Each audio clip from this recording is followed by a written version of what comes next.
ሰላም ጤና ይስጥልን ክቡራን የዩቲዩብ ቤተሰቦች፣ የሰዓቱን አጫጭር መረጃዎች እየቀርብ ያለው እስከ ፍጻሜው አብራችሁን ቆዩ።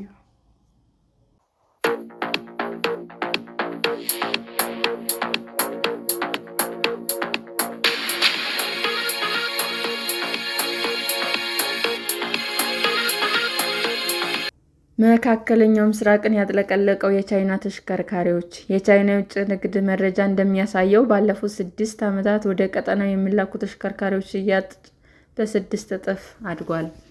እንደ አውሮፓውያን አቆጣጠር በ2019 150,000 ተሽከርካሪዎች የሸጠችው ቻይና በ2024 ደግሞ ከ1 ሚሊዮን የሚበልጥ ተሽከርካሪዎች ሸጣለች። በገልፍ ሀገራት ኤስዩቪ እና አነስተኛ ተሽከርካሪዎች በሁለገብነታቸውና በተጨባጭነታቸው ሁኔታ በሰፊው ተመራጭ ናቸው። ባለፉት 10 ዓመታት ላንድ ሮቨር ዲፌንደር እና ኒሳን ላንድ ፓትሮል የተባሉ የተሽከርካሪ አይነቶችን መለያ እስኪመስሉ ድረስ በመንገዶች በስፋት ይታዩ ነበር። ይሁን እንጂ በማይታወቅ የቻይና አምራች አማራጭ ሆነው የቀረቡ ያሉ ተሽከርካሪዎች ተመራጭነታቸው እያደገ ነው። ጃፋር አል-ሃይኪ ቴክኖሎጂ ወዳጅ ባህሬናዊ ሲሆን በቻንጋጋን አውቶሞቲቭ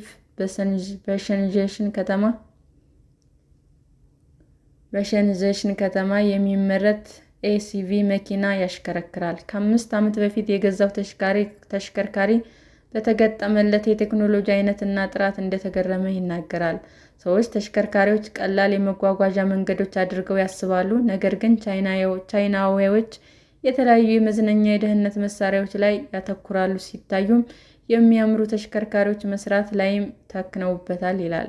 የኔ መኪና ከፊት እና ከኋላ ራድ አለው፣ ዙሪያውን ሙሉ ሴንሰር ተገጥሞለታል። ይህም ጃፓን ወይም ኮሪያ ሰራሽ መኪኖች ላይ በተመሳሳይ ዋጋ አታገኝም። የቻይና አውቶሞቲቭ ኢንዱስትሪ በምዕራቡ ዓለም በተለይም በኤሌክትሪክ መኪኖች አምራች በሆኑ እንደ ቢዋይዲ ባሉ ኩባንያዎች ይታወቃል። ይሁን እንጂ በመካከለኛው ምስራቅ የኤሌክትሪክ ተሽከርካሪዎች ተወዳጅ እየሆኑ ቢመጡም የቻይና የነዳጅ ተሽከርካሪዎች ብዙ አሽከርካሪዎች ከመሳብ ወደ ኋላ አላሉም። በምስራቅ የሳውዲ አረቢያ ዳርቻ የሚኖረው ናስር አልማሪ በቅርቡ አሜሪካ ሰራሽ ጂኤም ሚሲ ዩኮን የነበረው መኪናውን በገልፍ ሀገራት በጣም እየተወደደ በመጣው ጄቶር በተባለው የቻይና ተሽከርካሪ ቀይሯል። የቻይና መኪና ለመግዛት የወደድኩት ምክንያት የጀርመን መኪኖች የመሰለ ጥራት ያለውና በተመጣጣኝ ዋጋ በመቅረቡ ነው ይላል። እንደውም የተገጠሙለት መሳሪያዎች ከአንዳንድ የጃፓን መኪኖች የተሻሉ ናቸው ሲልም፣ በቆዳ የተሰሩ ውስጣዊ ክፍሎች ጥራት ያላቸው፣ የድምፅ ማጉያዎቹም ትልቅ ስክሪን፣ የውጭ ካሜራ እና ብርሃን የሚያስገባ ጣራን ለአብነት ያነሳል። ምንም እንኳ የጥራት ስጋት የነበረው ቢሆንም፣ አልማሪ በድረ-ገጹ የተሰጡ አስተያየቶችን ካነበበና ቪዲዮዎችን ከተመለከተ በኋላ ተሽከርካሪዎችን ለመግዛት መወሰኑን ይናገራል። በርካታ የቲክቶክ ተከታይ ያላትና ኳታር የምትኖረው ራጋድ ያስር በቻይና ተሽከርካሪዎች ጥርጣሬ ላላቸው ሰዎች ምላሽ ትሰጣለች። መኪናን የቻይና ሰራሽ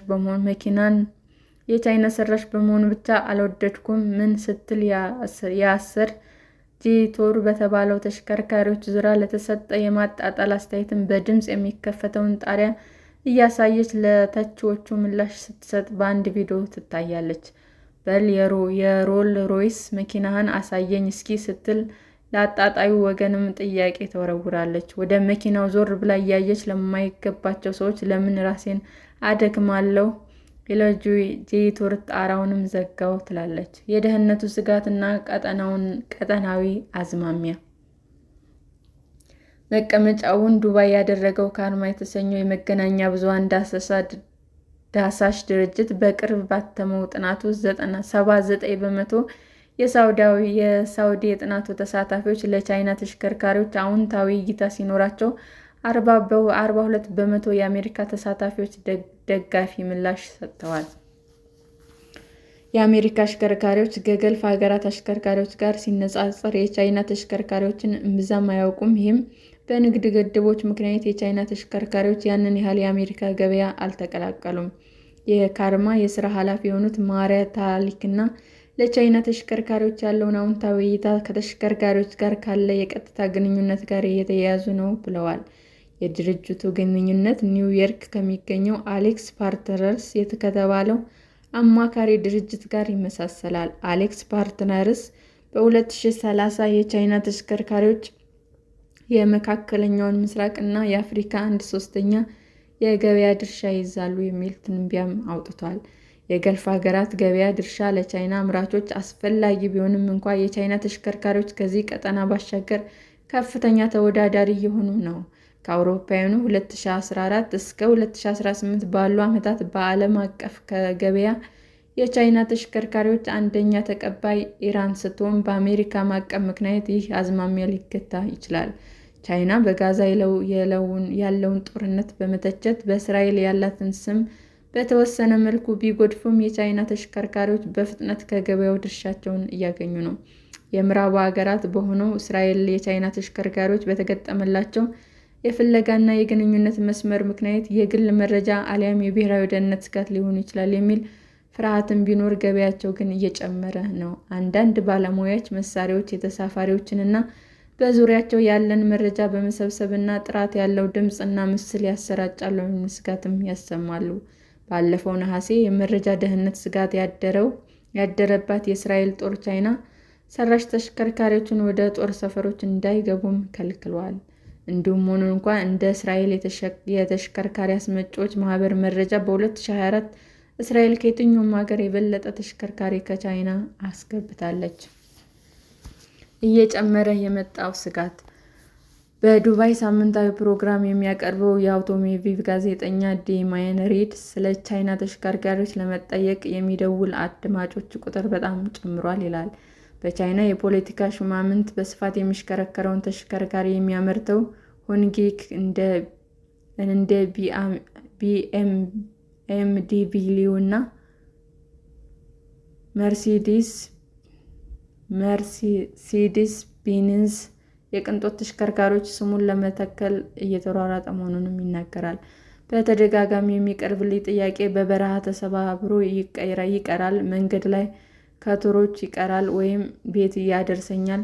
ወይስ ቤት ያደርሰኛል የሚል ነው ይላል። ቢቢሲ ያነጋገራቸው የቻይና ተሽከርካሪ ባለቤቶችም በዘላቂነት ትልቁ ስጋታቸው ከመሆኑ ይልቅ ሁሉም በሚያስብል ደረጃ ትልቁ ራስን ምታታቸውን የመለዋወጫ እጦትና የጥገና ባለሙያ ማጣት እንደሆነም ተናግረዋል። ካፈር አል-ሃይኪ በባህሬን አንድ መለዋወጫ ለማግኘት ለ5 ወራት መሞከሩንም ይናገራል። አንዳንዶችም የመለዋወጫው ዋጋና እጦት እንዲሁም የጥገና አገልግሎት ማጣት የቻይና ተሽከርካሪዎች ለመግዛት እንዲያቅማሙ እንዲያደርጋቸው ሲናገር፣ አንድ ባለቤት ደግሞ የተጭበረበረ ያህል እንደተሰማው ገልጿል።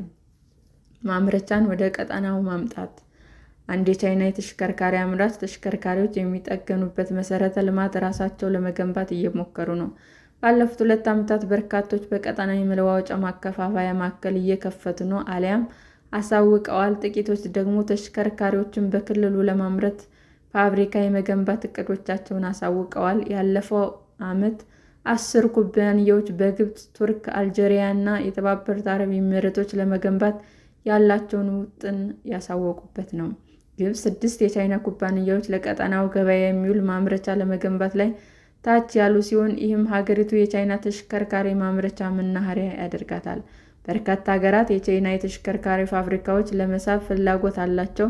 የሥራ ዕድል ከመፍጠር ባሻገር ኢኮኖሚንና ምርትን የሚያሳድግ ዘመኑን የዋጀ ቴክኖሎጂ ያመጣሉ የሚል ተስፋም አለ። ይሁን እንጂ በመካከለኛው ምስራቅ ይገነባሉ ተብለው የሚጠበቁ የቻይና ተሽከርካሪ ፋብሪካዎች ከቻይና በሚመጡ መለዋወጫዎች ለገበያ ዝግጁ የሚያደርጉ መገጣጠሚያዎች ናቸው። ኩባንያዎች በቀጠናው በዘመናዊ ማምረቻ ከክፍተቱ በስልጣንና በቴክኖሎጂ አበርክቶ የሚኖራቸው ሲሆን፣ የቻይና ተሽከርካሪዎችን በመካከለኛው ምስራቅ ገበያ ብዛታቸው ግዙፍ የምጣኔ ሀብት አስተዋጽኦ ይኖረዋል። ሰላም ጤና ይስጥልን ውድ የዩቲዩብ ቤተሰቦቼ እንዴት ናችሁ? አዲስ ጀማሪ ነኝና ሰብስክራይብ ያደረጋችሁ አበረታቱኝ። አመሰግናለሁ። ክቡራን የዩቲዩብ አድማጮቻችን ለሰዓቱ ያቀረብኩላችሁ አጫጭር መረጃዎች ይህንን ይመስል ነበር። በሌላ መረጃ እስክንገናኝ ሼር፣ ላይክ፣ ሰብስክራይብ እንዲሁም ቢቀርብልን የምትሉት መረጃ ካለ ኮመንት እያደረጋችሁ ቸር ቆዩን።